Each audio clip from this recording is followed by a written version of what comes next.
Une jeune femme demande désespérément de l'aide. Elle était terrorisée. Avant de disparaître sans laisser de traces. On a compris qu'il était arrivé quelque chose. La police pense avoir résolu l'affaire, mais les choses vont prendre une tournure inattendue. On n'en revenait pas. J'ai failli me sentir mal. La pire des trahisons. En fait, c'était un véritable monstre. Elle a obéi et il l'a tuée. Il promet de venger sa sœur. J'ai prié Dieu de me guider au bon endroit, au bon moment. De traquer le tueur. En vain. Chaque jour, un nouveau revers. La solution se trouve dans les vieux dossiers de la police de Houston. Mais encore faut-il trouver le bon. Houston avait 500 000 empreintes. Tout le monde a 10 doigts, ça fait 5 millions d'empreintes. Et la réponse viendra 34 ans plus tard. Je veux savoir qui a tué Diane. Bonjour, merci de nous être fidèles pour suivre en ma compagnie ce nouvel épisode des Enquêtes impossibles. Les crimes de sang sont inhérents à l'histoire de l'humanité. Les grands textes sur lesquels se fondent les religions en rendent compte dès leur première page. Haine, vengeance, jalousie, meurtre symbolique ou sacrificiel, les mobiles des homicides sont connus et se répètent invariablement de siècle en siècle. Mais certains d'entre eux soulèvent l'indignation. Ils heurtent notre sensibilité et mettent à mal nos valeurs morales. Notre première histoire illustre ce propos, et il faut bien le dire d'une manière insupportable.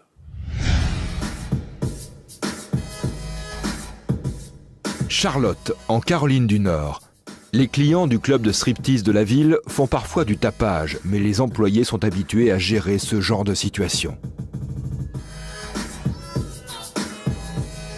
Kim Medlin, 26 ans, y travaille comme serveuse et elle gagne bien sa vie. Elle savait y faire avec les gens. Quand ça dégénérait, elle n'avait aucun mal à calmer la situation. Kim était belle, mais elle n'en faisait jamais trop. Un soir, en rentrant du travail, Kim se fait importuner sur la route par un automobiliste très agressif. Ils ont commencé à lui faire des queues de poisson, à la klaxonner, ce genre de choses. Kim pense que ce sont des clients qui l'ont suivi et elle se rend au commissariat le plus proche. Elle était terrorisée. Le policier a mis pas mal de temps à la calmer. Elle leur a dit qu'elle prenait cette route tous les soirs, en leur précisant vers quelle heure. Le capitaine a fait une annonce radio aux hommes de l'équipe de nuit. Il leur a donné le signalement de la voiture de Kim et il leur a dit de garder l'œil ouvert si jamais ils la voyaient passer. Malheureusement, la police ne parviendra pas à éviter le pire. 2 semaines plus tard, la voiture de Kim est retrouvée abandonnée sur le bord de la route. Le moteur est encore en marche et les phares sont allumés. Tout était allumé, donc on a tout de suite compris qu'il lui était arrivé quelque chose. Le sac et le porte-monnaie de Kim sont toujours dans la voiture. En revanche, son permis de conduire a disparu. Il n'y avait aucune raison pour que mademoiselle Medlin ait laissé sa voiture comme ça. Donc, on a tout de suite cherché à savoir si elle s'était fait agresser. Le lendemain, le corps de Kim est retrouvé à environ 2 km de sa voiture, dissimulé sous des feuillages. Ma femme et moi, on était en train de regarder les informations. Elle m'a dit « J'en ai assez vu, c'est elle ». On a éteint la télé, débranché le téléphone et on est parti se coucher. C'était évident que le mobile du meurtre n'était pas le vol. Elle avait encore son alliance, sa chaîne. Elle avait encore sur elle plusieurs objets de valeur. L'autopsie révèle qu'elle a été battue à coups de poing et à coups de pied, puis étranglée. Mais il n'y a aucune trace d'agression sexuelle. Elle avait plusieurs traces de coups à l'arrière de la tête et dans le cou, mais aussi dans tout le dos, ce qui laissait penser qu'elle avait été frappée avec un objet contondant. Selon toute vraisemblance, on l'avait frappée par derrière. On l'avait maintenue au sol avec le pied et quelque chose avait fait pression sur son cou. Visiblement, le meurtrier de Kim lui a lié les mains, mais les liens ont disparu. En général, quand un meurtrier prend le temps d'attacher sa victime pour l'immobiliser avec du ruban adhésif ou autre chose, ce n'est pas pour la détacher ensuite. C'était très inhabituel. Le meurtre a eu lieu sur une petite route isolée à l'extérieur de la ville. L'assassin est peut-être déjà loin.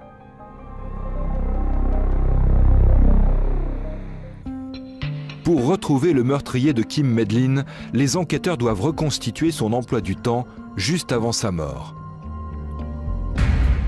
Elle a quitté son travail vers 2 heures du matin. Le relevé de son téléphone portable indique qu'elle a appelé son mari sur la route à 2h15. C'était leur habitude. Tous les soirs, elle l'appelait sur la route pour lui dire qu'elle arrivait. Bridger Medlin est parti se coucher juste après l'appel de sa femme. Mais un officier de police a vu son pick-up passer en ville vers l'heure où Kim a été enlevé, ce qui contredit sa version des faits. Un agent de la police de Monroe était à peu près sûr d'avoir vu M. Medlin passer en ville vers 2h30 du matin. Donc ça voulait dire qu'il ne nous disait pas la vérité et qu'il n'était pas là où il prétendait être. Le mari de Kim n'en revient pas. Je me suis dit, il y a un problème. Quelque chose ne va pas. Il pense que la police est peut-être impliquée dans cette histoire. Kim ne prenait jamais de risques inutiles. Donc si elle s'est garée sur le bas-côté, c'est qu'un agent de police lui avait demandé de le faire. Kim Medlin, une jeune femme serveuse dans un club de striptease, est assassinée sur une route déserte. Elle a été battue à mort à l'aide d'un objet contondant. Le vol n'est pas le mobile du meurtre, puisque son sac a été retrouvé dans sa voiture avec tout son argent 2 kilomètres plus loin. Par contre, son permis de conduire a été dérobé. Bridger Medlin suppute que seule une sommation policière aurait pu convaincre sa femme de garer sa voiture sur le bas-côté de la route. Mais enfin, est-il concevable qu'un policier, dans l'exercice de ses fonctions, arrête une automobiliste à 2h30 du matin dans l'intention de l'agresser?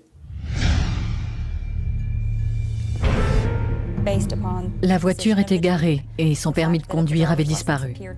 Donc très rapidement, l'un des enquêteurs s'est dit qu'on avait affaire à quelqu'un qui s'était fait passer pour un policier ou alors qu'elle avait été contrôlée. Il arrive en effet que certains criminels mettent un gyrophare dans leur voiture pour pouvoir approcher plus facilement leurs victimes. Cette théorie est d'autant plus plausible que la fenêtre côté conducteur était baissée. Franchement, avec tout ça, je ne voyais que cette possibilité. Un témoin ne tarde pas à corroborer cette version des faits. Un automobiliste raconte aux enquêteurs que cette nuit-là, il s'est retrouvé derrière une Jeep rouge, probablement celle de Kim. D'après lui, un policier en patrouille l'a arrêtée alors qu'elle n'avait commis aucune infraction. On lui avait retiré son permis de conduire, alors bien sûr, quand il a vu la voiture de police passer tout près, il a tout fait pour ne pas se faire remarquer, et il ne les a pas suivis de trop près. On peut alors se demander si les marques sur les poignets de Kim ne pourraient pas avoir été causées par des menottes. Les enquêteurs essaient alors de savoir de quelle juridiction dépendent les voitures de police qui patrouillent sur cette route. On a aligné plusieurs voitures de patrouille et on a demandé au témoin laquelle il avait vue ce soir-là. Le témoin affirme qu'il s'agit d'une voiture de la police de Monroe. Mais le commissariat de Monroe compte 110 agents. Et vu qu'ils peuvent tous utiliser leur voiture en dehors de leurs heures de service, cela peut être n'importe lequel d'entre eux. Les enquêteurs cherchent donc une solution pour réduire la liste des suspects. Pendant ce temps, l'expert Ricky Navarro examine les vêtements de Kim à la recherche de preuves éventuelles. Et il remarque une trace de pas sur son sweatshirt. Sur le coup, je ne savais pas s'il s'agissait d'une trace de pas ou si cette empreinte avait été laissée par un objet. Grâce à une lampe à ultraviolet et à des caméras à prise de vue ultra rapide, l'expert parvient à déterminer qu'il s'agit de l'empreinte d'un talon. Ce n'était pas une chaussure à semelle plate. Elle avait un talon assez caractéristique, un talon du genre qu'il y a sur les chaussures à semelle dure, pas comme sur les baskets par exemple. Et la semelle présente un motif en forme de V, aussi appelé chevron. Navarro cherche des correspondances, mais ses recherches ne donnent rien. J'ai cherché parmi plusieurs marques de chaussures, mais aucune ne présentait ce motif caractéristique en forme de chevron. Mais Navarro ne baisse pas les bras, et il finit par découvrir qu'il s'agit d'une chaussure fabriquée par la société Thorogood dans le Wisconsin. Ils fabriquaient différents modèles de chaussures d'uniforme, environ 17 modèles différents si je me souviens bien. La plupart de ces modèles sont des chaussures d'agents de police. Cette chaussure correspondait à un modèle 831.6114. À l'époque, c'était le seul modèle de la marque Thorogood avec ce type de semelle. Tous les autres modèles avaient une semelle avec un motif complètement différent. Navarro mesure l'empreinte et parvient à déterminer que le tueur chose du 41,5 ou du 42. Il ne reste plus qu'à trouver l'agent de la police de Monroe qui porte ces chaussures.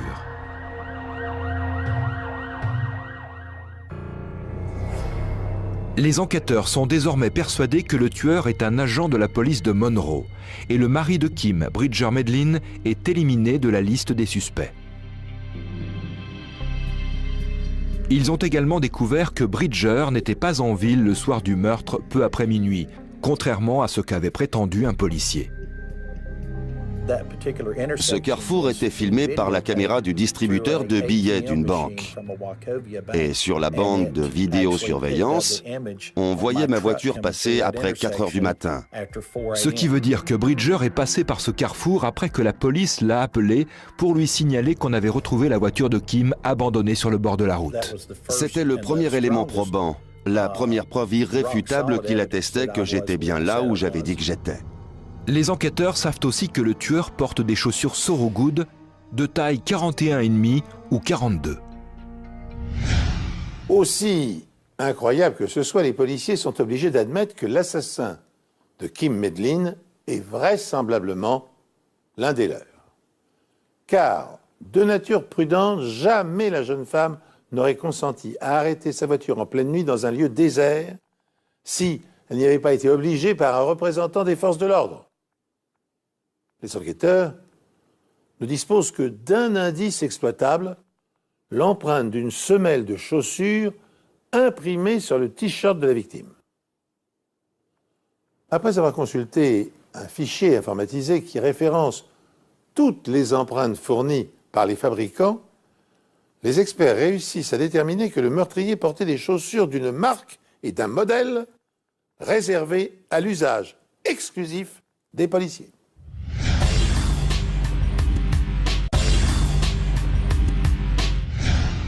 D'après les registres du commissariat de Monroe, seuls 3 agents portent ce modèle et cette pointure de chaussure.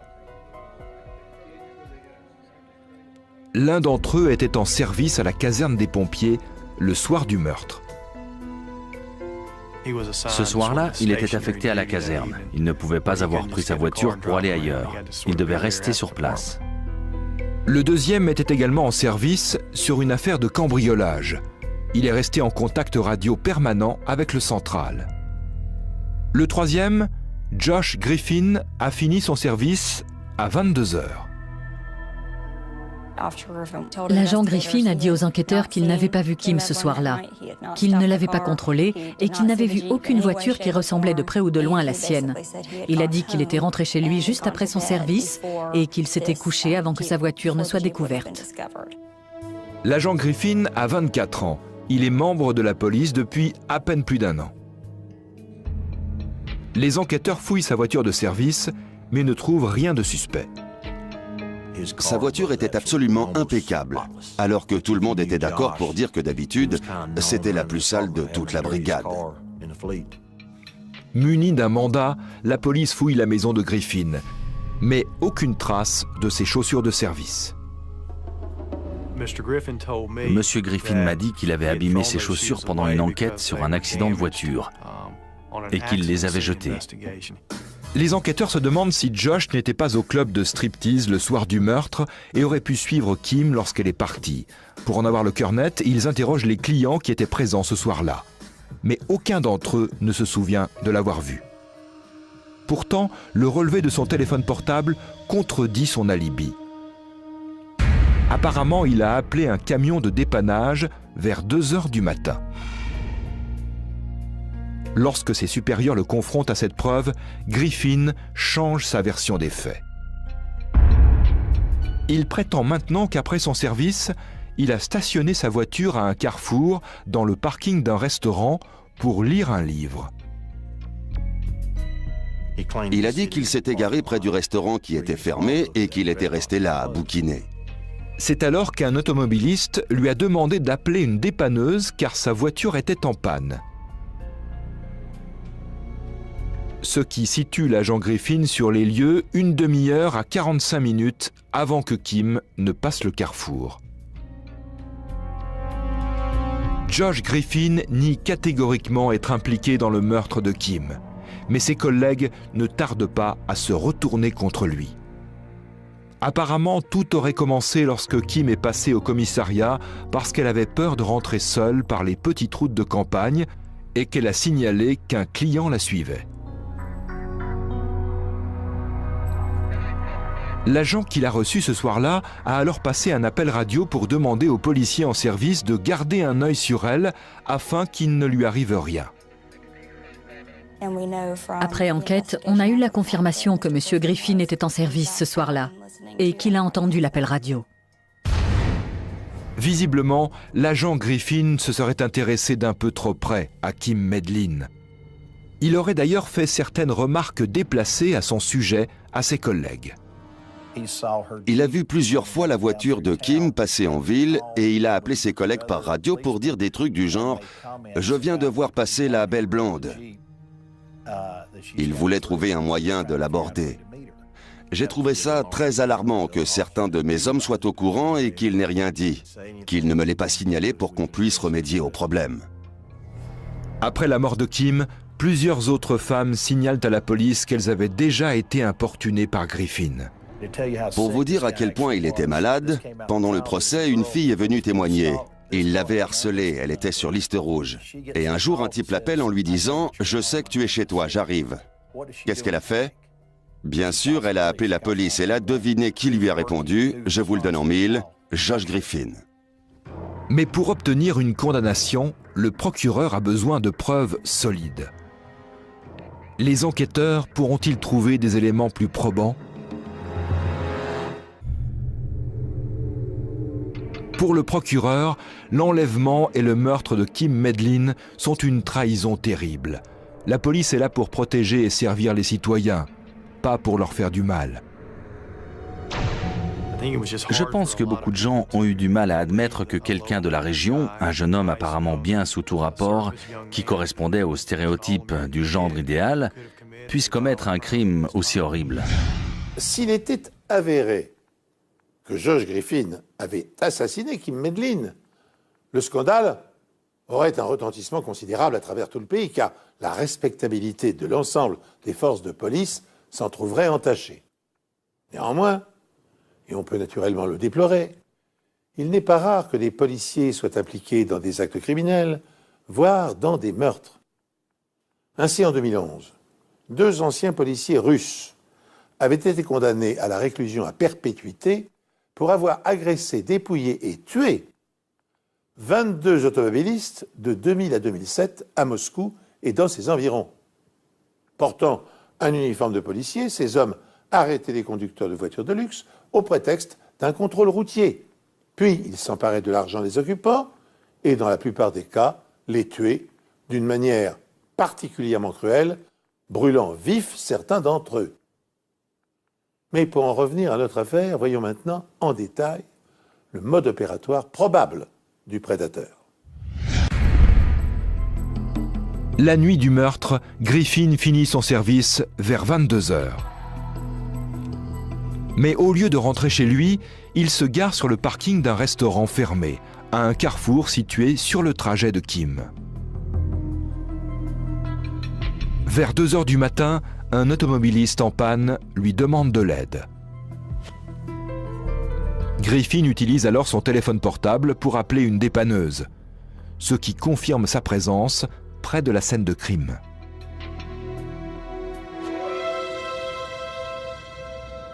Environ 30 minutes plus tard, il voit Kim passer en voiture et il décide de l'arrêter pour infraction au code de la route afin de pouvoir l'aborder.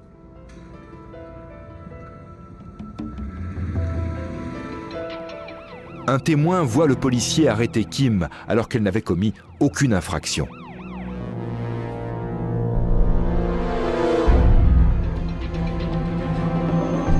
Le procureur pense que Griffin a demandé son permis de conduire à Kim, puis lui a ordonné de le suivre dans sa voiture de patrouille pendant qu'il vérifiait sa plaque d'immatriculation.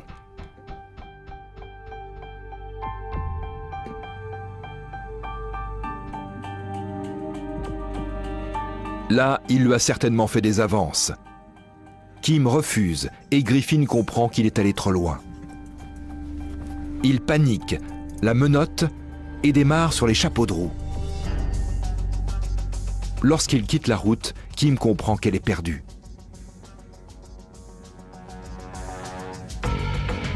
D'après ses blessures, elle a sauté de la voiture en marche.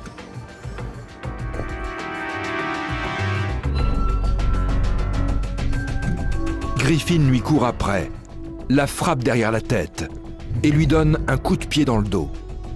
Il lui brise la nuque et laisse son empreinte de pied sur son sweatshirt. Puis il l'étrangle, vraisemblablement à l'aide de sa lampe torche.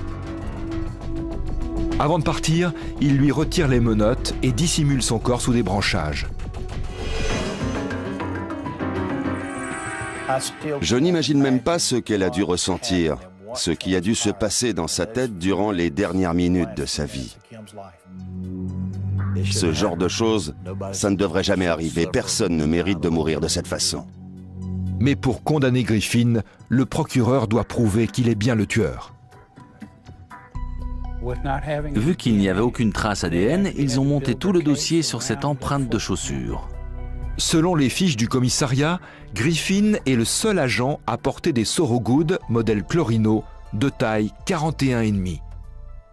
Ricky Navarro se procure donc une paire de ses chaussures afin d'effectuer un relevé de la semelle. Il la compare ensuite à celle retrouvée sur le sweatshirt de Kim. Pour lui, il ne fait aucun doute que les deux empreintes concordent. Mon travail ne consiste pas forcément à identifier toutes les preuves. Dans cette affaire, mon travail était simplement de donner une opinion et de dire les choses telles qu'elles étaient. On n'arrivait pas à croire qu'un collègue ait pu faire une chose pareille, et encore moins un collègue qu'on côtoyait tous les jours et qui avait parfois notre vie entre ses mains. En février 1998, l'agent Josh Griffin est jugé pour enlèvement et meurtre avec préméditation. Il plaide non coupable, mais les preuves contre lui sont accablantes. Il est condamné pour les 2 chefs d'inculpation à la prison à vie. 3 ans plus tard, Griffin demande à parler aux enquêteurs et il passe enfin aux aveux. Je ne sais pas pourquoi il a fait ça, mais tout ce qui compte, c'est qu'il est avoué. Il a reconnu lui avoir donné un coup de pied dans le dos. Il a reconnu l'avoir étranglé avec sa torche. Il a reconnu lui avoir passé les menottes. Il a reconnu avoir déchiré son permis en 1000 morceaux et avoir jeté le tout dans les toilettes. Il a reconnu avoir menti. Il m'a dit qu'il s'était débarrassé des chaussures juste après les faits. Il les a jetées dans une poubelle derrière un supermarché. Depuis cette affaire, les autorités demandent à tous les automobilistes d'être particulièrement vigilants lorsqu'ils aperçoivent une voiture avec un gyrophare, surtout lorsqu'ils conduisent de nuit sur de petites routes désertes. Dans ces cas-là, il vaut mieux mettre son clignotant pour signaler qu'on va s'arrêter et attendre d'être dans un endroit où il y a du monde avant de se garer. Depuis cette affaire, c'est ce que je fais. Et pourtant, je suis mariée avec un agent de police. Mais je ne pars jamais du principe que je ne risque absolument rien. Et j'espère que tout le monde fait la même chose que moi. Dans cette affaire, il a suffi d'une empreinte de chaussure pour confondre le coupable. Sans cette empreinte de chaussure, je ne pense pas qu'on aurait pu le faire condamner. Parce qu'en quelque sorte, cette empreinte était celle de l'arme du crime. Dans cette affaire, il nous fallait des éléments de preuve. Et l'un des éléments les plus probants, on l'a trouvé sur son pull. Parce que l'une des armes du crime, c'était le pied de M. Griffin. Aussi incroyable que cela puisse paraître. Cette trace de chaussure a vraiment été décisive pour l'enquête. C'était une preuve accablante contre lui. C'était écrit noir sur blanc. Condamné à une peine de prison à perpétuité, George Griffin clama son innocence pendant 4 ans avant de passer aux aveux, en inventant toutefois une histoire rocambolesque dans le but de minimiser ses responsabilités. Il prétendit avoir tué Kim Medlin sous la contrainte de trafiquants de drogue. Lorsque le procureur lui demanda de décrire les malfrats, alors Griffin se contenta de bredouiller qu'il n'était pas trop grand, mais pas petit non plus, plutôt de taille moyenne. On comprend que cette confession ridicule n'allégea en rien la durée de sa peine. Craignant que la foule en colère ne tente de se faire justice, le juge décida que le procès aurait lieu dans une ville éloignée de Charlotte, là où le meurtre avait été commis. Serait-il possible aujourd'hui de démasquer un tueur en série tel que Jacques l'Éventreur? Personne, bien sûr, ne peut répondre avec certitude à cette question, mais l'évolution des techniques d'investigation des experts scientifiques peuvent le laisser penser. Aujourd'hui, les enquêteurs prélèveraient sur les scènes de crime du monstre de Whitechapel échantillons de sang, traces de semelles, de chaussures, empreintes digitales et d'ADN, marques de couteaux sur les corps mutilés des prostituées. Sans oublier les enregistrements des caméras de vidéosurveillance, qui sont aujourd'hui à Londres, il faut le rappeler, au nombre de 500 000. L'enquête singulière que je vais vous raconter maintenant s'est déroulée entre 1969 et 2003. Et durant ces 34 années interminables, pour la famille de la victime bien sûr, la science criminalistique a enregistré plus de progrès qu'au cours des siècles écoulés. La science a eu raison du temps et de l'oubli. Et elle a permis tardivement, sans doute, d'envoyer derrière les barreaux un meurtrier qui espérait jouir de l'immunité jusqu'à la fin de ses jours. En décembre 1969, Diane Maxwell arrive sur le parking de son entreprise à Houston, au Texas. C'est dimanche et le centre-ville est quasiment désert. Diane travaille pour un opérateur téléphonique et elle prend son service à 13 h. Mais elle n'entrera jamais à l'intérieur du bâtiment. Une demi-heure plus tard, un sans-abri voit quelqu'un partir en courant d'une vieille baraque en bois située à côté du parking. Il s'est dirigé vers l'endroit que l'homme venait de quitter et il est entré. Là, il a vu une jeune femme allongée par terre, les mains attachées dans le dos. Il lui a demandé si on l'avait agressée et elle a répondu oui. Elle lui a demandé de défaire ses liens, ce qu'il a refusé de faire, mais il a accepté d'aller appeler la police. Malheureusement, lorsque la police arrive, Diane Maxwell est morte. Elle gisait sur le dos, une petite entaille juste au-dessus du nombril, d'environ 2,5 cm. Diane Maxwell n'avait que 25 ans. C'était une mère célibataire avec un petit garçon de 4 ans. Je peux dire que c'est l'expérience la plus horrible que j'ai vécue de toute ma vie. Ma première réaction, ça a été le déni. Ce n'était pas possible que Diane soit morte. Quand mon père a appelé, il ne pouvait quasiment pas parler et c'est ma belle-mère qui a pris le combiné. Elle était plus calme face à ce genre de situation et c'est elle qui m'en a dit un peu plus sur ce qui venait de se passer. À la recherche d'indices, la police fouille la baraque en bois de fond en comble. elle découvre une couverture rose chiffonnée ainsi qu'une veste de costume d'homme grise. C'était le débarras d'une station-service. On y a trouvé tout un tas d'objets, du manuel d'entretien jusqu'au bidon d'huile. Le seul témoin est un sans-abri, Willie Bell. La seule description physique qu'on avait était celle d'un homme noir à la coupe afro. Il n'y a pas d'argent dans le porte-monnaie de Diane et ses clés de voiture ont disparu, de même que sa voiture, un petit coupé rouge. La police la retrouve 9 heures plus tard, à environ 2 km de la scène de crime. Porte fermée, clé sur le contact. C'était évident que celui qui avait tué Diane avait pris ses clés et aussi sa voiture. En pratiquant l'autopsie du corps, le médecin légiste constate que la jeune femme a été violée. De plus, elle a reçu un coup de couteau, un seul, mais d'une précision chirurgicale qui lui a sectionné une artère. Il est possible que le tueur soit un professionnel de la médecine. Et l'une des plus grandes prisons de l'État se trouvant à une centaine de kilomètres, à Huntsville, il se peut aussi qu'un ancien détenu soit impliqué. Houston était le premier arrêt de bus et généralement, ils portaient leurs affaires sur eux. Et ils avaient dans les 25 $ en poche. Bref, seulement de quoi tenir une journée ou deux avant de se lancer dans de nouveaux larcins. Le frère de Diane jure d'aider à retrouver le tueur.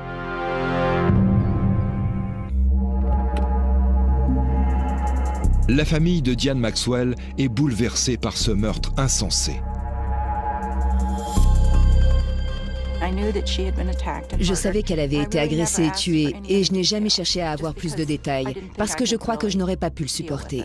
Le dernier Thanksgiving qu'on a passé ensemble, Diane m'avait pris à part pour me dire « Tu sais, David, si quelque chose devait m'arriver un jour, je veux que ce soit toi qui élèves mon fils. » Et j'ai dit « Oui, d'accord, je le ferai. » C'était un mois avant qu'elle soit tuée.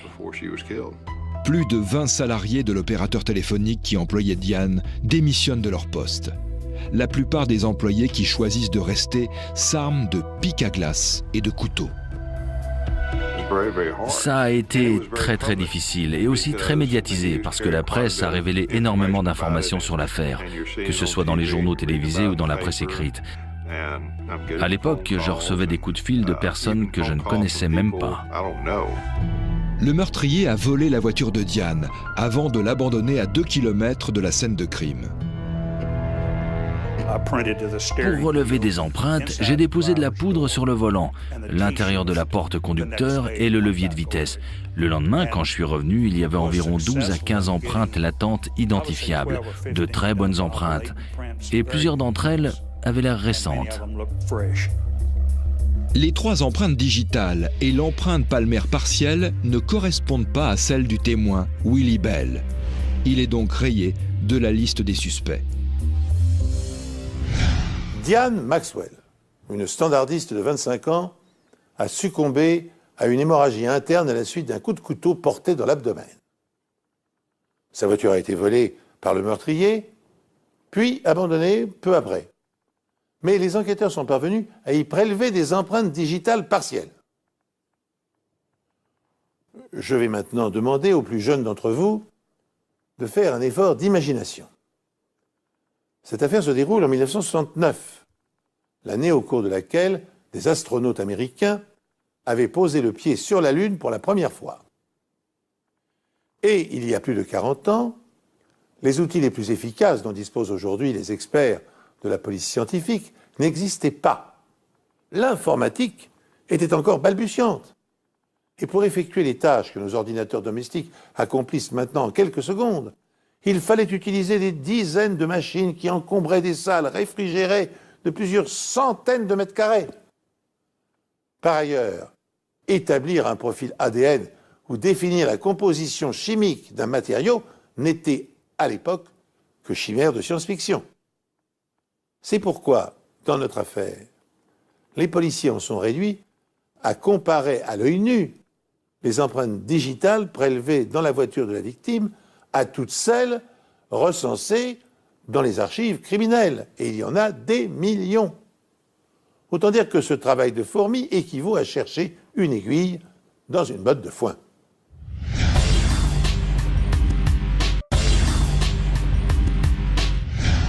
Disons que Houston avait dans les 500 000 empreintes. Comme on a tous 10 doigts, ça fait 5 millions d'empreintes. Imaginez si je devais comparer une empreinte à 5 millions d'autres, je ne sais pas combien de vies il me faudrait. C'était impossible. La police va comparer les empreintes recueillies dans la voiture de la victime à celles de tous les criminels arrêtés après sa mort. La police interroge également les piétons de la zone du centre-ville. Ils cherchaient un homme noir. Ils le savaient parce que c'était le signalement donné par le témoin, Willie Bell. Ils ont bien eu quelques pistes, mais ça n'a rien donné. Ils n'avaient rien pour s'orienter sur la piste de l'auteur de ce crime.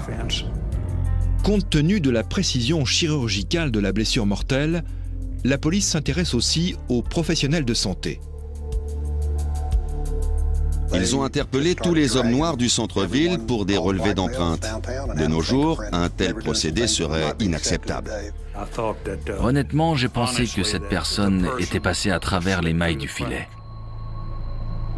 Le meurtre de Diane Maxwell ressemble de plus en plus à un homicide commis au hasard, les cas les plus difficiles à résoudre.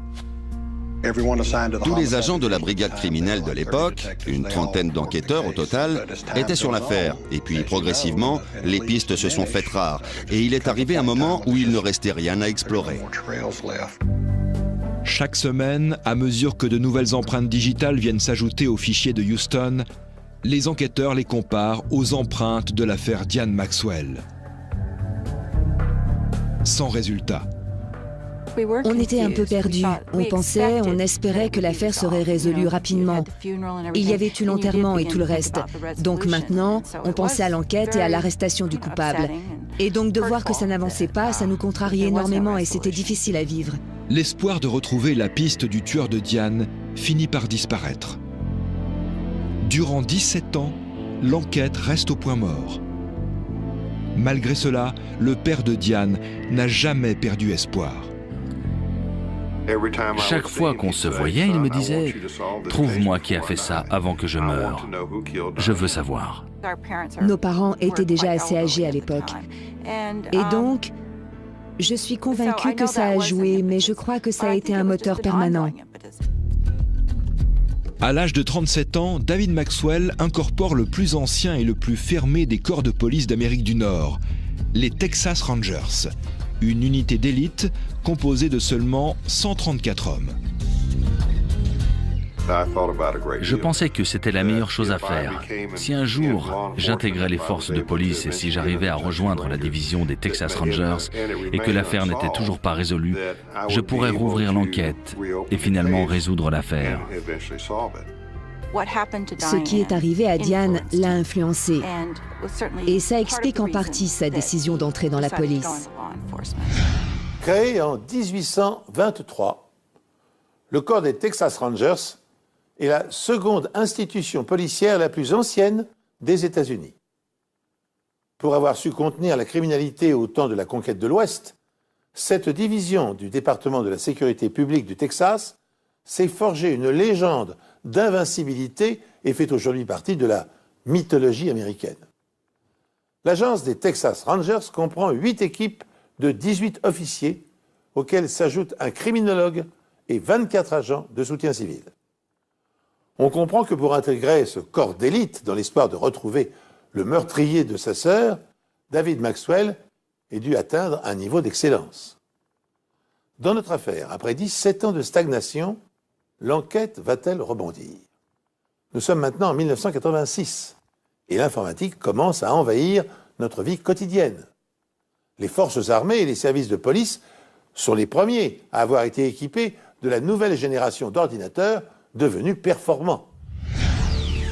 La police de Houston a depuis fait l'acquisition d'un système automatisé d'identification des empreintes digitales.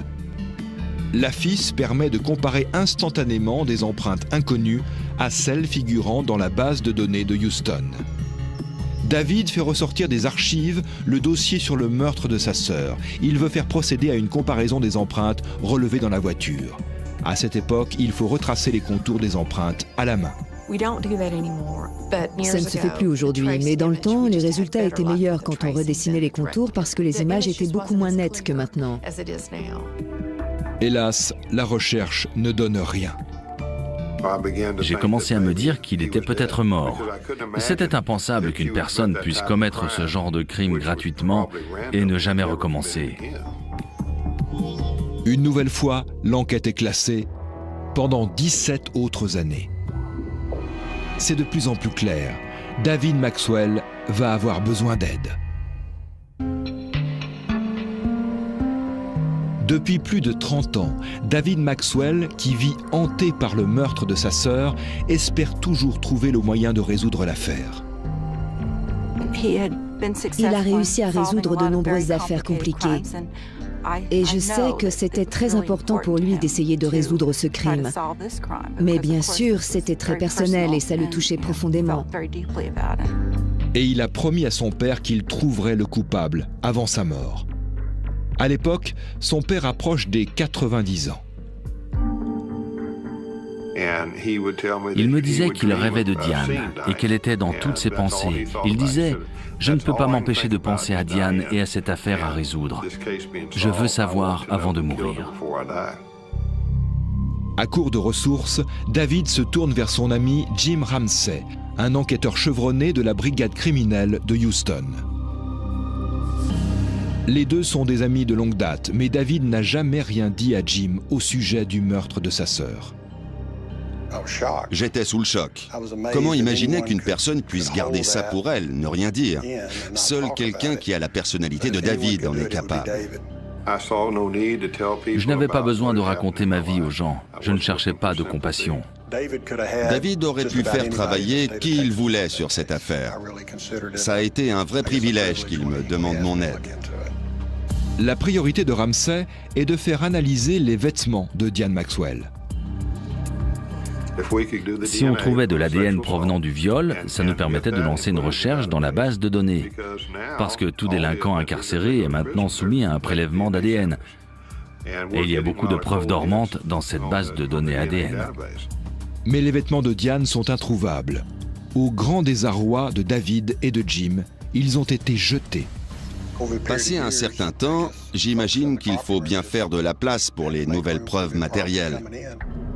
Ramsey va ensuite chercher à interroger l'unique témoin du crime.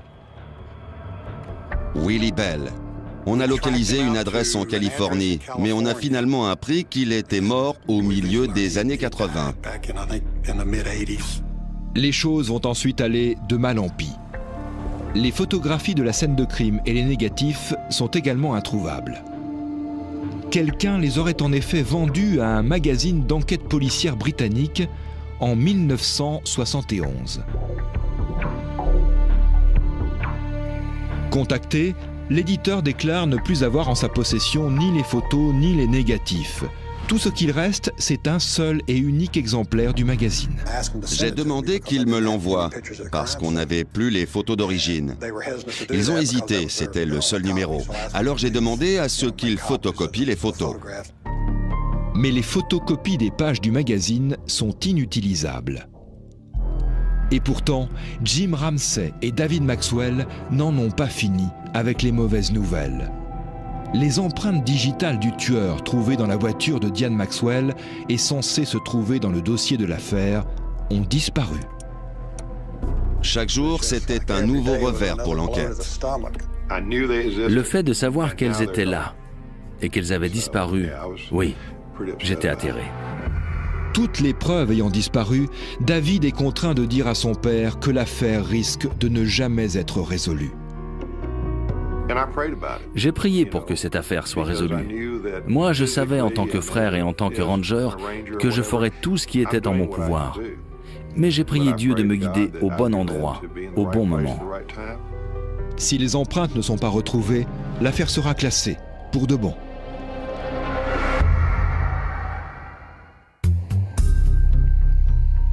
Les enquêteurs n'ont aucune preuve dans le meurtre de Diane Maxwell. Les photos de la scène de crime ont été vendues. Les vêtements de la victime ont été jetés. L'unique témoin oculaire est décédé. Et les empreintes digitales du tueur ont disparu, probablement rangées par erreur dans l'un des milliers de dossiers d'affaires en cours de la police de Houston. À un moment, tout le monde travaillait sur l'affaire. Ce n'était pas un dossier qu'on traitait pendant notre temps libre, non. Tous les jours, quelqu'un travaillait dessus. Je peux vous garantir qu'ils n'ont pas chômé. Un travail colossal. Debbie a été ma collègue pendant 11 ans. Un jour, elle est allée voir le directeur du laboratoire en disant que je menaçais d'appeler les affaires internes si on ne retrouvait pas les empreintes. Mais je n'ai jamais dit ça. Je respecte l'autorité, mais ça ne me pose pas de problème quand il faut la bousculer. On peut dire que ça les a réveillés. Plusieurs personnes ont été affectées à la recherche des empreintes dans tous les dossiers. Après plusieurs mois passés à chercher dans les dossiers, quelqu'un finit par mettre la main dessus. Ils se sont trompés de dossier. Erreur de classement. Sur l'ensemble des preuves, seules les empreintes ont été retrouvées. Un véritable travail de fourmi. Ils ont passé en revue tous ces dossiers, c'est-à-dire les vols de voitures, les cambriolages, les meurtres, les vols, les viols, des milliers et des milliers de cartes d'empreintes. Mais ça a été payant. À ce moment-là, nous sommes en 2003 et les logiciels d'identification d'empreintes digitales sont largement répandus. Jim Ramsey fait comparer les empreintes de la voiture de Diane à celles de la base de données des criminels couvrant tout le Texas. Cela ne donne rien. Sans l'acharnement de David Maxwell, Texas Ranger et frère de la victime, l'affaire aurait sans doute été classée sans suite. D'autant que le peu d'indices existants a été perdu ou détruit. Néanmoins, après des mois d'efforts, le relevé des empreintes du suspect a pu être retrouvé dans les archives. Mais les premiers résultats des recherches ne donnent rien. Après être resté 34 ans au point mort, l'enquête est-elle définitivement vouée à l'échec? Ramsey lance alors une nouvelle recherche dans la base de données nationale du FBI. Il obtient 20 résultats potentiels. Les 20 résultats font ensuite l'objet d'un examen visuel. L'un d'entre eux sort du lot. Quand l'empreinte s'est affichée à l'écran, on a tout de suite su que c'était la bonne. L'empreinte appartient à James Davis, 58 ans, un criminel multirécidiviste. J'ai fait 4 identifications. L'index droit, le majeur droit, l'annulaire droit et puis la paume droite. C'est difficile de décrire ce que j'ai ressenti, mais moi, j'étais content. James Ray Davis a passé la majeure partie de sa vie d'adulte derrière les barreaux pour vol de voitures, faux et usage de faux, agression. Davis habite à la frontière entre le Texas et l'Arkansas. Il est sorti de prison 10 ans plus tôt, après une condamnation pour l'enlèvement d'une jeune fille. Le sergent Ramsey va lui rendre visite chez lui. J'ai dit, « Monsieur Davis, je suis de la police de Houston. » J'ai vu son visage se décomposer. Il me regardait fixement. Ramsey sort une photo de la voiture de Diane. Davis refuse de la voir. Il a dit, « J'ai jamais vu cette voiture. C'est étrange, c'est un coupé rouge. Vous n'en avez jamais vu ?» Puis j'ai sorti une photo de Diane que David m'avait donnée et je lui ai tendue. Il n'a pas voulu la prendre. Davis commence par nier être impliqué dans le meurtre de Diane Maxwell. Mais quand il apprend que la police a ses empreintes, il passe aux aveux. Je suis désolé de ce qui est arrivé. J'ai pleuré et j'ai prié. Ce que j'ai fait est mal. Il était sorti de prison depuis 5 jours quand il a tué Diane. Sa vie n'avait été qu'une succession de crimes. Je suis malade maintenant. Et je ne suis pas capable de supporter un séjour en prison. Si je dois y aller, j'irai forcément. Mais j'espère que le juge fera preuve d'indulgence à mon égard. Après une attente de plus de 30 ans, l'énigme est enfin résolue. Mon père était incroyablement heureux. Le fait de savoir qui avait fait ça, ça lui a redonné un coup de fouet.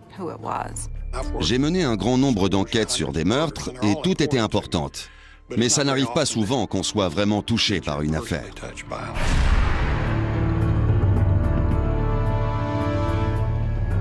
Davis déclare que son mobile était le vol. Quand il a vu Diane sortir de sa voiture, il l'a entraînée dans la baraque en bois en lui mettant un couteau dans le dos.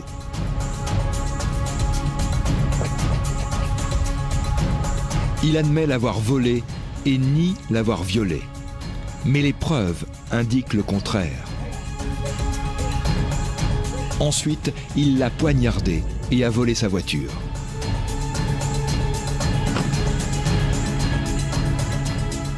Il a abandonné le coupé en ville, laissant ses empreintes dans le véhicule.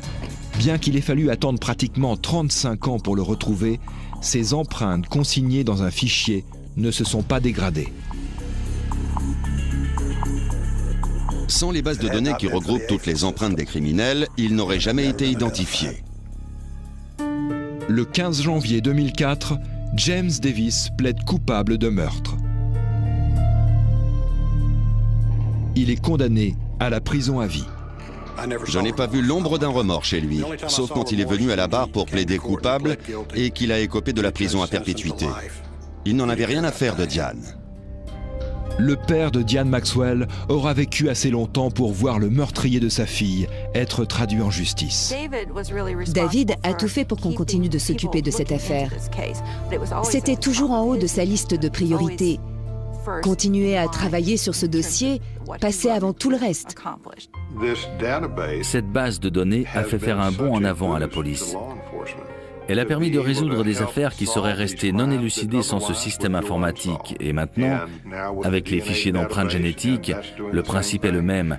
C'est un progrès de taille pour tous les policiers qui travaillent sur ce genre d'affaires. Pour les enquêteurs, cette condamnation est le fruit d'un dur labeur et peut-être aussi de quelque chose d'autre. Pour moi, c'est une intervention divine. Quand on voit tous les obstacles qu'il a fallu surmonter, on avait moins d'une chance sur 1 million d'élucider cette affaire. Mais je ne sais pas. Peut-être que la générosité naturelle de David, sa carrière dédiée au service des habitants du Texas, tout ça fait que le Seigneur a dit « on va lui donner un coup de pouce ». Cette affaire sort résolument de l'ordinaire et redonne espoir à toutes les familles qui ont perdu un proche et qui désespèrent que justice soit un jour rendue. Car elle démontre que l'obstination de certains policiers et l'évolution des techniques d'investigation peuvent avoir raison de meurtriers des dizaines d'années après leur crime, à condition bien sûr que les preuves matérielles ne soient pas détruites ou perdues. Les systèmes informatisés de stockage des empreintes digitales et des profils d'ADN constituent aujourd'hui des armes redoutables au service des policiers. Ils permettent en quelques minutes de trier et d'extraire parmi des dizaines de millions de dossiers les caractéristiques uniques et inaltérables d'un délinquant. Et ces banques de données ne cessent de se perfectionner. À partir d'un prélèvement d'ADN, il est maintenant possible, vous le savez, de déterminer le groupe ethnique, l'âge, la couleur des yeux et des cheveux d'un suspect. Sachez encore que grâce à cette affaire, le corps des Texas Rangers a reçu du FBI sa récompense annuelle qui couronne l'arrestation d'un criminel dangereux en utilisant son système d'identification AFIS. C'est ainsi que s'achève cette émission. Merci de l'avoir suivi en ma compagnie. J'aurai le plaisir de vous retrouver prochainement sur cette antenne pour un nouvel épisode des Enquêtes Impossibles.